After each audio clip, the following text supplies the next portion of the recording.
Hey, what's up? My name's JJ Soria, and I am a professional actor. I went to College of the Canyons back in LA. It's a community college, and I just needed units. I didn't know, I had no interest in being an actor. And I just took the class. I thought it'd be fun. And I listened to what creating characters and telling story and what that was, as acting was all about, creating characters and telling stories. And like, oh shit, I can make a living doing that? I'm an actor. It was that simple. Like I made the decision, right? Then you go through the process of finding out what you need to do and all the thousands of questions you have after that and going through the process. But that was when it started, spring of 2003. Got introduced to it, and it kind of just like a light went off, or however you want, a discovery. I was like, oh, I'm an actor. Make a living telling stories. When I got into college, my first major was physical therapy. And I thought as long as people got old and people got hurt, I'd have a job and you could make good money. You're doing something good, right? So I was like, hey man, that sounds like a good profession. But then I didn't realize how uninterested, like I did an observation and I realized it was boring for me. And I go, ah man, I wouldn't be happy. I never thought about being happy.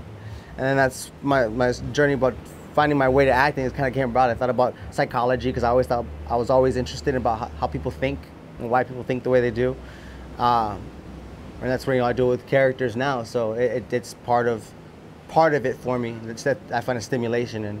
But so I was working with special needs children from I think 19 till from the age of 19 to 26 maybe. That whole experience taught me more than I could have ever taught those kids. It went beyond a job for me. It was about influencing somebody's life.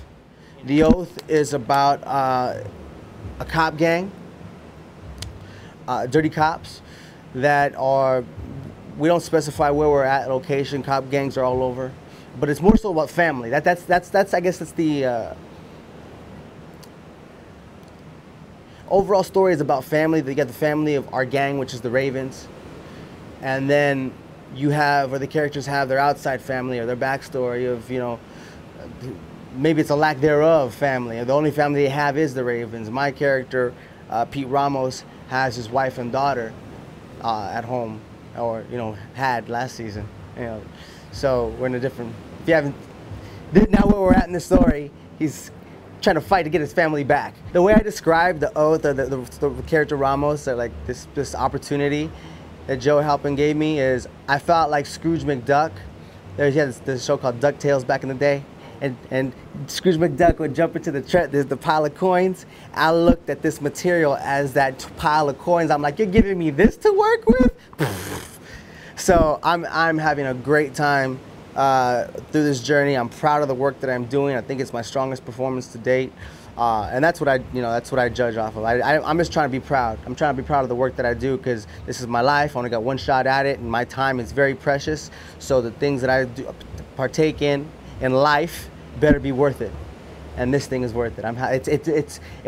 We're putting so much work. I'm putting so much work into it. We all as a team are putting so much work into it, and but it's all worth it because same thing for last season. I was proud of it while we were doing it. I was saying on the van, I go, I'm proud of it already, and sure enough, when we saw it, we're proud of what we got. There were some things we could get better at, and we've learned from, and we've applied those things that we've learned to this season, and we think this season's gonna be hot. What is humbleness to you? That's a good question. I can tell you this much: man doesn't humble me. At least not that I can think of. That's not significantly, off the top of my head. Where I know that stands out in my mind, nature has humbled me, just by its mere presence. Just by looking at it, I'm humbled. Like I feel like no one has ever made me feel like, oh shit. When I look at nature, I've been on a glacier and I was like, oh shit. Like I was like, oh, I get it. I get what you make me feel this small. Like, oh, like not even that small, like way too small, like, cause like there's so much more, right? So it puts things in perspective, puts life in perspective, and that's humility. That's when you really feel like you want to get down, like you want to look down. Like, whoa, okay, I know my place. I'm just an insignificant being in time and space, and I'm grateful to be here and experience, right? If I'm able to impact life while I'm here, that's awesome. But that's not my goal. My goal, I mean, it's great to influence and inspire and encourage and all that. Like, but I just try to live my best life. I just try to live my best life. I'm not trying to do those things. It happens because like the way I speak and all that shit, I'm encouraged to because how I live my life. I'm not trying to leave no legacy. I'm not trying to be somebody. Don't need to put my name up in lights. I don't need that. This is my journey. That's what all this is for. I'm selfish. You know what I'm saying? Like that's why I do the things that I do. But I'm just trying to be my best at everything, at anything. I'm an extremist like that. Anything I do, that's why I don't do cocaine. Because if I did cocaine, I probably like it too much. And so I'm aware. I'm self-aware enough